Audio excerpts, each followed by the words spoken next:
मैं हुसैन सुल्तान रणभूमि न्यूज़ में आपका स्वागत करता हूं। जैसे कि हमने देखा हाल ही में विधानसभा के चुनाव ख़त्म हुए और उसमें तमाम पार्टियों का यहां पे अलायंस भी था और उस अलायंस में अगर किसी और एक पार्टी का नाम शामिल था वो थी समाजवादी। आज हमारे साथ मौजूद है समाजवादी पार्टी की चर्चित नेता जो थाना की पदाधिकारी भी है, उसके अलावा कलवा मुमरा की महिला अध्यक्ष भी है ज़ैबा फाल्के। हम उनसे बात करेंगे कि जिस तरीके से अभी थाने मनपा के चुनाव आने वाले हैं और अभी तक समाजवादी पार्टी ने किस तरीके से मुमरा कौसा शहर में काम किया है, उसको तीन तमाम बातों को लेकर हम बात करेंगे। आज हमारे साथ मौजूद है ज़ैबा मैडम, आपका हमारे चैनल में बहुत बहुत स्वागत है। क्या कहेंगे, हाल ही में जो चुनाव गुजरे हैं समाजवादी का कहीं ना कहीं समर्थन रहा है इंडिया अलायंस को लेकर और महाविकास आघाड़ी को लेकर, तो इस पूरे चुनाव को जो नतीजे भी सामने आए उसको किस तरीके से देखते हैं आप? देखिए, अभी जो चुनाव ऑलरेडी गया है, हम लोगों ने महाविकास आघाड़ी का जो समर्थन किया है सिर्फ इस बेस पे कि हम इंडिया अलायंस में हैं और हम नहीं चाहते कि भाई बीजेपी कहीं से भी जीत कर आए। इसलिए हमने जो है वो महाविकास आघाड़ी में साथ देते हुए और अपनी पूरी ताकत लगाई है कि किसी भी तरह जो है वो एनसीपी जो है वो जीत के आनी चाहिए। मुमरा से जितेंद्र अवार्ड को पूरा हमारी तरफ से समर्थन रहा है इस इलेक्शन में। एक बात इस इलेक्शन में चुनाव में ये रही कि ये इलेक्शन कई लोगों का विरोध रहा कि विकास को लेकर, डेवलपमेंट को लेकर नहीं लड़ा गया, सिर्फ भाजपा हिंदू मुस्लिम को लेकर लड़ा गया। किस तरीके से दिखते हैं इस? हाँ, ये बात तो बिल्कुल सही है। ये जो इलेक्शन लड़ा गया है ना, ये किसी विकास के मुद्दे पे नहीं लड़ा गया था।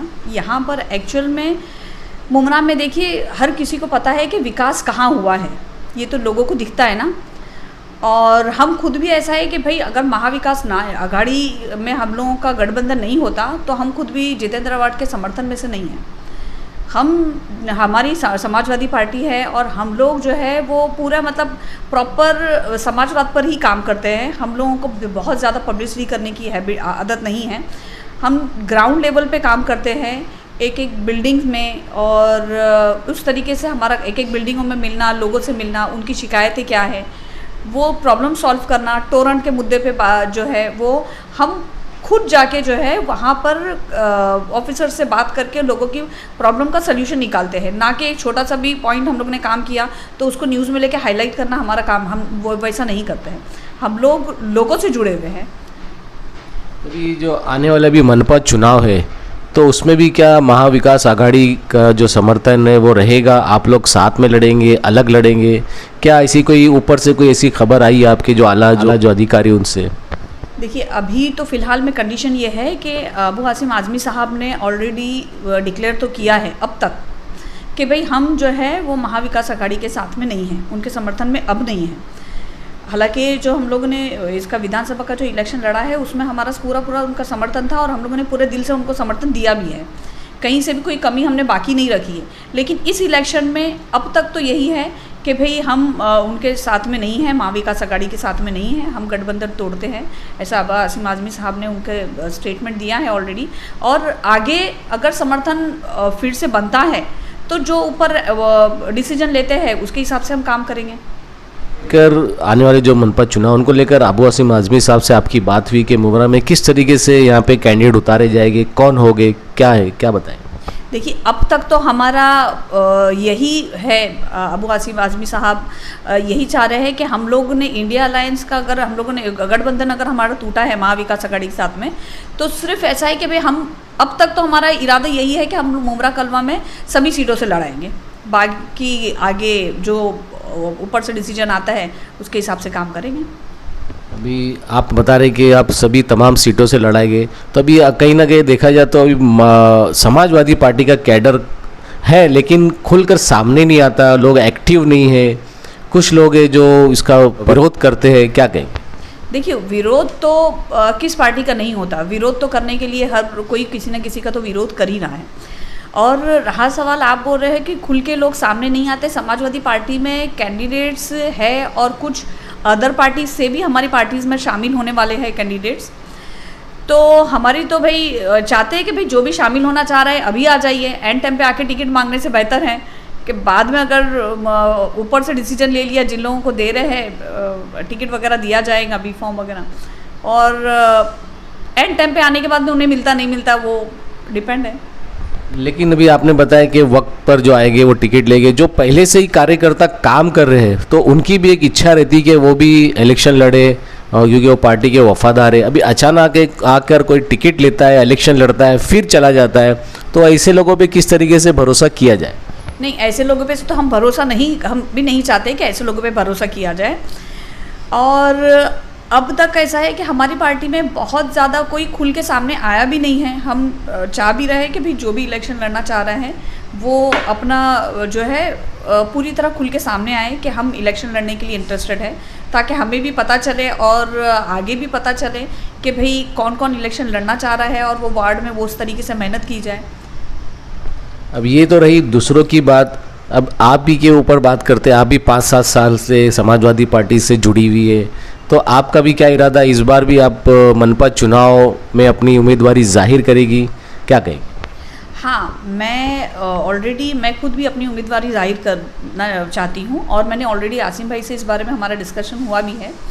तो उन्होंने बोला है कि भाई आप अपने लेवल पे जो भी है वार्ड में मेहनत करिए, और मैं अपनी उम्मीदवारी जाहिर करती हूँ। मैं तो इलेक्शन लड़ने के लिए इच्छुक हूँ ही ऑलरेडी। लेकिन कौन सा वार्ड होगा, कौन सा पैनल होगा, क्या तैयारी उसकी अभी?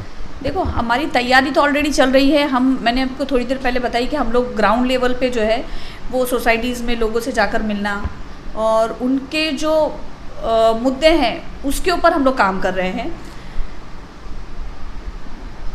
महिलाओं को लेकर क्या आपकी कोशिश चल रही है? अभी आप महिला अध्यक्ष है, बहुत सारी जो महिला के ऊपर जो अत्याचार होता है उसके लिए भी आपके किस तरीके से कदम उठा रही है? देखो, महिलाओं के लिए जो भी अत्याचार होता है, हमारे पास में जब भी महिलाएं अपना कुछ प्रॉब्लम्स लेकर आती है, हम उसको बैठाते हैं, उसको बहुत अच्छी तरीके से उनके प्रॉब्लम्स को सॉल्व करके देते हैं। और रहा सवाल कहीं कुछ अत्याचार हो रहा है तो उसके लिए तो हम महिला टीम जो है वो हमारी हमेशा तैयार रहती है उनका समर्थन देने के लिए। अभी जो इलेक्शन लड़ने वाली है तो क्या आपके मुद्दे रहेंगे, किस तरीके से आप उसको फॉलो करेंगे? हमारे मुद्दे तो देखिए, जो एक नगर सेवक के जो मुद्दे होते हैं, अपने एरिया को डेवलप करना, जो कि अब तक के बहुत सारे नगर सेवक रह कर गए हैं। एनसीपी ने यहाँ पे एक 15 सालों में क्या काम किया है, क्या नहीं किया है, ये तो सभी को दिख रहा है। यहाँ पे सिर्फ और सिर्फ ऐसा है कि भाई बिल्डर माफियाओं की जो है वो चल रहा है, और दूसरा जितनी भी आरक्षण की जगह है सब कहीं ना कहीं पूरी आरक्षण की जगह को इन्होंने ख़त्म कर दिया है। जितने भी रिजर्वेशन है वहाँ पे कहीं ना कहीं जो दिया भी है उसमें भी कट छाट करके ही दिया है।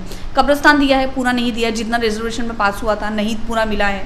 हॉस्पिटल मिला था, हॉस्पिटल में भी 3 मंजिले का पास हुआ था। फंड 3 मंजिले के हिसाब से पास होता है, लेकिन उसको प्रॉपर 10 से 15 साल तक के उसका फंड रिलीज़ करते जा रहे, लेकिन वो लास्ट में हॉस्पिटल बन के तैयार हुआ सिर्फ 1 मंजिले का।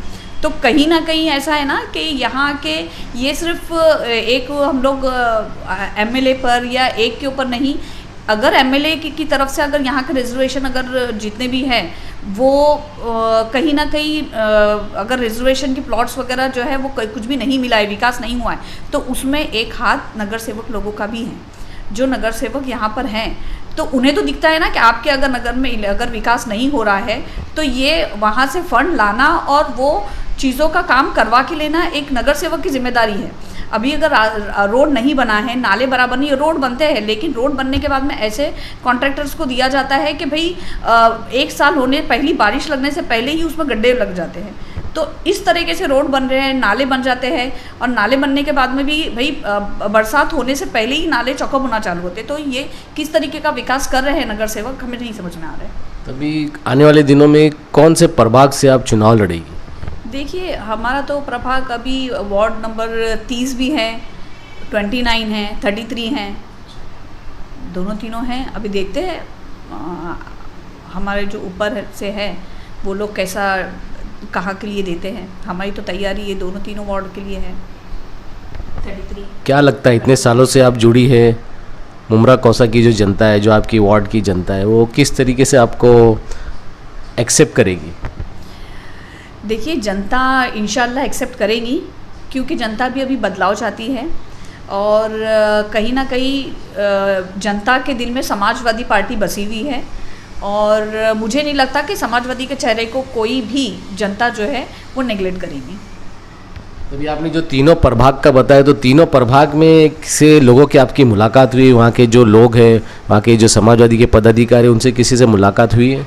हाँ, हमारी देखो ऑलरेडी मैं मुमरा कलवा की महिला अध्यक्ष हूँ, तो हमारी मुलाकात तो कलवा में, मुमरा में और सभी वार्डों में लोगों से मुलाकात और पदाधिकारियों से मिलना और मुद्दों पे चर्चा करना, ये सभी चलता है। लेकिन अब जब मुझे ये 3 वार्डों में से अगर या 2 वार्ड में से कहीं एक प्रॉपर अगर मेहनत करना है, तो हम ग्राउंड लेवल पे लोगों से मिलना और उनके मुद्दों पे बात करना, ये सब चीज़ें तो हमारी चली रही है।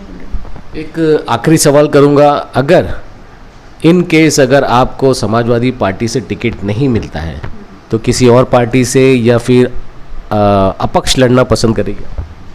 नहीं, अभी तक तो ऐसा कोई इरादा नहीं है और मुझे नहीं लगता कि शायद अबू आसिम आज़मी साहब जो है वो टिकट ना देंगे, लेकिन फिर भी देखते हैं जो हमारे सीनियर्स हैं वो लोग अगर डिसीजन कुछ लेते हैं तो उसके ऊपर। लेकिन मैं जब से पार्टी ज्वाइन की हूँ तब से अपनी उम्मीदवारी जाहिर करके ही किया हुआ है, मैंने ज्वाइन किया था तब पार्टी।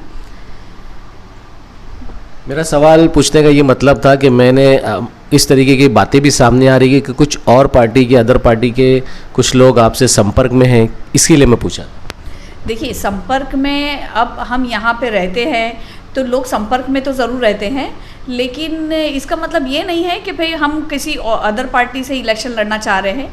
ये तो देखते हैं अभी कैसा क्या माहौल बन रहा है, क्या है। अभी तक तो ऐसा कुछ भी नहीं है कि भाई हम किसी और पार्टी से इलेक्शन लड़ने के लिए इंटरेस्टेड है। हम समाजवादी से है और समाजवादी से ही रहेंगे इंशाल्लाह। यानी कि आला कमान का जो ऑर्डर होगा उसको फॉलो करेंगे इंशाल्लाह। इंशाल्लाह। ये थे हमारे साथ में ज़ेबा फाल्के। जिस तरीके से आने वाले मनपा चुनाव में पार्टी की जो गतिविधियाँ चल रही है उसको लेकर हमने बात की और मनपा चुनाव में काफ़ी उम्मीदवारी भी जाहिर हो रही है एक के बाद एक लोगों की, और कुछ और पार्टी के लोग भी इस तरीके की बातें सामने आई कि वो समाजवादी में आएंगे। इन तमाम बातों को लेकर बात की हमने ज़ेबा फाल्के से। आने वाले दिनों में फिर शहर के अहम मुद्दों को लेकर हम दोबारा बात करेंगे। अब मनपा चुनाव कब होता है अभी तक तो उसकी तारीख या डेट नहीं आई है, फिर भी जो शहर के विकास को लेकर, शहर के कामों को लेकर दोबारा से हम इनसे बात करने की कोशिश करेंगे।